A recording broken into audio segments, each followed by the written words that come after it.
ហ៊ាននឹងប្រហើនហ៊ានចម្លងមកកត់អប្សរារបស់ខ្មែរយើងកាន់តែដូចទៅបងប្អូនហើយក្នុងនាមខ្ញុំជាកូនខ្មែរដែលស្រឡាញ់និងគោរពផ្ដល់តម្លៃដល់សិល្បៈដូនតារបស់ខ្មែរខ្ញុំ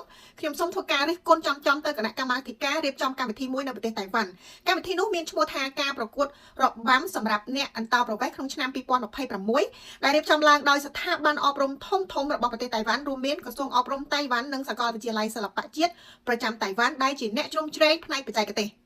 តៃវ៉ាន់គឺជាប្រទេសមួយដែលមានប្រព័ន្ធអប់រំខ្ពស់ក៏ប៉ុន្តែការដែលគណៈកម្មការបណ្ដោយឲ្យក្រុមសម្ដែងយកវប្បធម៌ជាតិសាសន៍មួយទៅបន្លំធ្វើជាជាតិសាសន៍មួយទៀតបានបង្ហាញឲ្យឃើញថាការធ្វើការងាររបស់គណៈកម្មការតៃវ៉ាន់គឺខ្ជាហើយខ្វះការស្រាវជ្រាវកម្មវិធីនេះគឺជាកម្មវិធីលំដាប់ថ្នាក់ជាតិគណៈកម្មការតៃវ៉ាន់គួរតែពិនិត្យឲ្យបានល្អិតល្អន់និងមានចំណេះដឹងផ្នែកវប្បធម៌អាស៊ីអាគ្នេយ៍ឲ្យកាន់តែច្បាស់ជាងនេះងាយស្រួលក្នុងការកត់សម្គាល់ឲ្យដឹងថាតើប្រទេសដែលនាំវប្បធម៌ទៅបង្ហាញនៅលើវេទិកា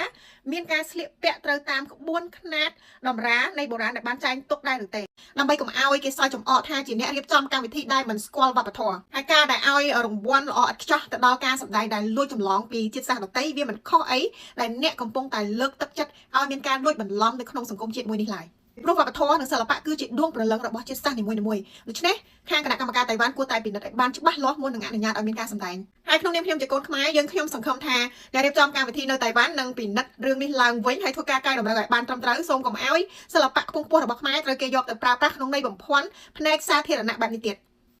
ចាប់បានស្រាច់ចម្លងគេមិនក៏អត់ដូចដែរមានអ្នកថៃ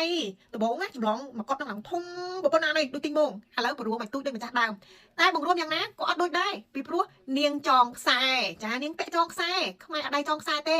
ខ្មែរមានក្បួនមានច្បាប់មានខ្នាតមានតម្រាគេពាក់ធ្វើមិនឲ្យនៅលើក្បាលគេដោយពុំចាំបាច់ចងខ្សែណាគេមានដូនតាគេត្រឹមត្រូវតែនាងអត់មានដូនតាត្រឹមត្រូវនាងលួចចម្លងគេអញ្ចឹងហើយនាងអត់ដឹងថាត្រូវពាក់របៀបម៉េចត្រូវធ្វើរបៀបម៉េចកុំឲ្យវារបូតចេញពីក្បាលអញ្ចឹងនាងត្រូវការចងខ្សែហើយនាងនៅភ្លើដដែលចានាងនៅភ្លើគេចាប់បានដដែលចាមើលរបស់គេសស្អាតមិនខែរបស់នាងកូពីរបៀបម៉េចរបស់នាងរបស់យ៉ារបស់រយចាអា100អាមួយយួរបាន100នាងចា